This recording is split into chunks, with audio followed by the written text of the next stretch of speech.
Farida Akter poppy এই নামটি হয়তো অনেকের কাছে অপরিচিত, তবে ববিতা নামটি শুনলেই বাংলাদেশের সিনেমা প্রেমীদের চোখে এক বিশাল পৃথিবী ফুটে ওঠে। ৭১ বছর বয়সী এই চিরসবুজ অভিনেত্রী বাংলাদেশের চলচ্চিত্রের এক অতুলনীয় নক্ষত্র। শিশু শিল্পী হিসেবে শুরু করেছিলেন সংসার ছবিতে, যদিও ছবিটি মুক্তি পায়নি। এরপর শেষ পর্যন্ত ছবির মাধ্যমে তিনি প্রথমবার নায়িকা হিসেবে নিজেকে প্রতিষ্ঠিত করেন। সেই ছবি দিয়ে ববিতার সেলিব্রিটি যাত্রা শুরু। ৭০-এর দশক ছিল বাংলাদেশের চলচ্চিত্রের যুগ। ববিতার উত্থান সে সময়ে যখন সিনেমা ছিল সমাজের আয়নার মতো। ঢাকার গ্রন্থাগার থেকে শুরু করে ছোট্ট পাড়া মহল্লার মঞ্চ পর্যন্ত সবাই তাদের সিনেমার তারকাদের মুখ দেখতে পেত। সে সময়ে দুটি সাপ্তাহিক পত্রিকা ছিল চলচ্চিত্রের খবরের প্রধান উৎস, চিত্রালী ও পূর্বাণী। পত্রিকার প্রথম পৃষ্ঠায় যেসব নায়ক নায়িকাদের ছবি থাকে তারাই ছিলেন সেদিনের ট্রেন্ডিং তারকারা। রাজ্জাক, কবরী, শাবানা আলমগীরদের টপকে ম্যাগাজিনে নিজের জায়গা করে নিয়েছিলেন ববিতা। ঢাকার থিয়েটার আর সিনেমা হলে যাওয়া ছিল সে সময় মানুষদের বিনোদনের অন্যতম অংশ।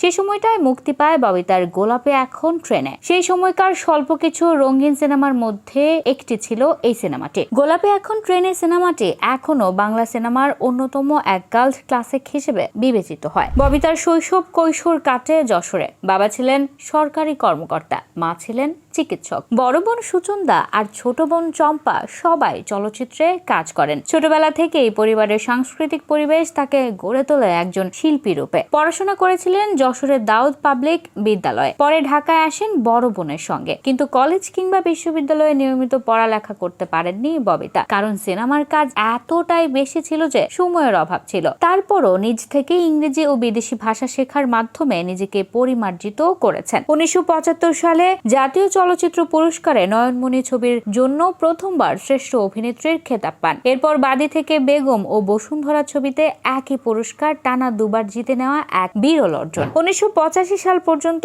একচেটিয়া নায়িকা কিংবা মুখ্য চরিত্রে অভিনয় করে গেছেন ববিতা। ১৯৮৩ সালে ববিতা দুর্দেশ নামক হিন্দি চলচ্চিত্রে অভিনয়ের মাধ্যমে নিজ কর্মজীবনে এবং বাংলাদেশিদের মধ্যে প্রথমবারের মতো বলিউডে পদার্পণ করেন। পরবর্তীকালে পার্শ্ব চরিত্রেও নিজের স্থায়ী অবস্থান গড়ে তোলেন। হাসন রাজা, কে আপন কে পর, খোদার পরে মা এসব ছবিতে তিনি সমান পারদর্শিতা দেখিয়েছেন। এছাড়াও প্রযোজক হিসেবে সফলতার স্বাক্ষর রেখেছেন। ববিতার জীবনে পুরস্কারের অভাব ছিল না। জাতীয় চলচ্চিত্র পুরস্কার, বাচসাস পুরস্কার, আন্তর্জাতিক সম্মান সবই পেয়েছেন। মেরিল, প্রথম আলো, টেলিসিনে অ্যাওয়ার্ড থেকে আজীবন সম্মাননা তার নামের পাশে জুড়েছে। তবে ববিতা কখনোই নিজের জনপ্রিয়তা নিয়ে গর্ব করেননি। একবার এক সাংবাদিককে বলেছিলেন, আমার জীবনে লিখবেন, আমার সম্পর্কে আপনি কি জানেন? তিনি জানতেন শিল্পী হিসেবে সম্মান পেতে গেলে ইতিহাস জানা প্রয়োজন। ১৯৭১ সালে মুক্তিযুদ্ধের পর বাংলা চলচ্চিত্র যুদ্ধের ধ্বংসস্তূপ থেকে উঠে আসা সংগ্রামী শিল্পীদের হাত ধরে নিজেকে